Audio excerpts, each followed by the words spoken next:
Well, here we are, guys and gals. We have the engine mocked in here, and that's probably about the height that it's going to be. Sorry for the backlight. Guess I need to get a curtain to put over that thing. It's always backlighting my videos because we're right in front of the window, but I like having the light working on stuff. But yeah, what I've ended up doing, we're totally doing away with everything that we had before for a drivetrain. The only thing is I took my rear wheel, and you can see I have the sprocket on this side. All I had to do was flip it around, and so now it's on this side.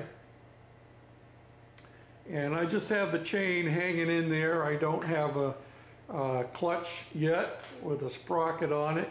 And as you can see, I'm going to have a problem. Not a major problem because it's easy fix.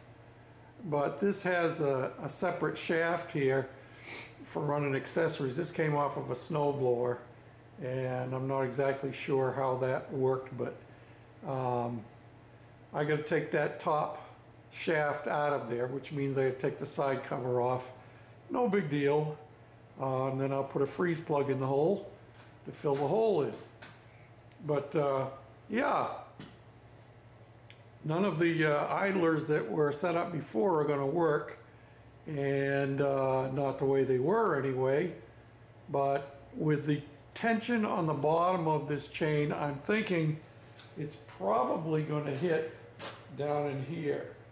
So my thought is that when the time comes, and I've got to get a clutch before I do anything more, when the time comes, we'll have this down in here set up somehow.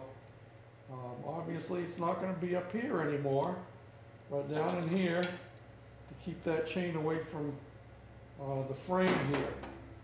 And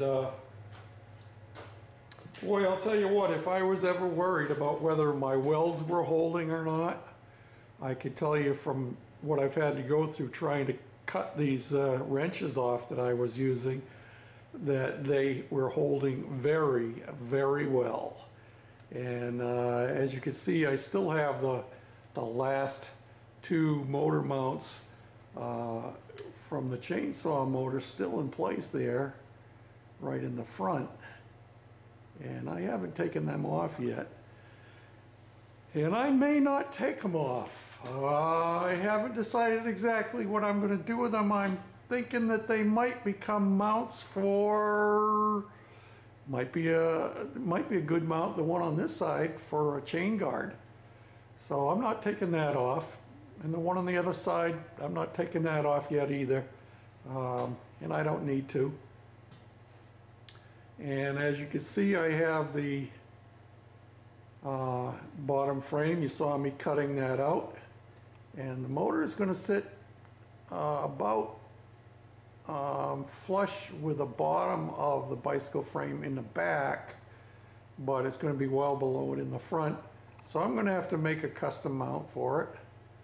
But it just so happens that when I was at the dump the other day, my son pulled out a 1/4-inch steel plate that is almost exactly the right size for the bottom of this motor as a motor, to be a motor mount. In fact, it's sitting under there right now.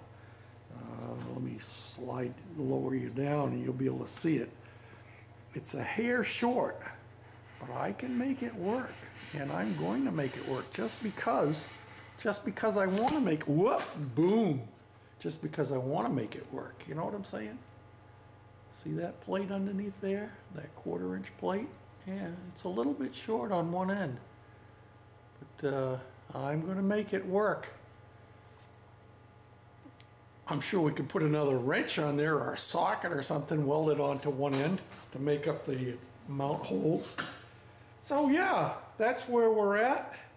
And now it might be a little bit of a while before I get back into it again, just because I've got to find a way to raise some funds so I can buy a clutch.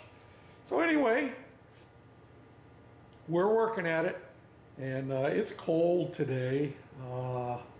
I've had my electric heater going in here because it's only like 20 degrees outside. It was 16 when I came out. So I think it looks to me like it's probably about 27 in here right now. Till next time, this is George, the Shade Tree Fix-It Man, saying thanks for watching. Bye now.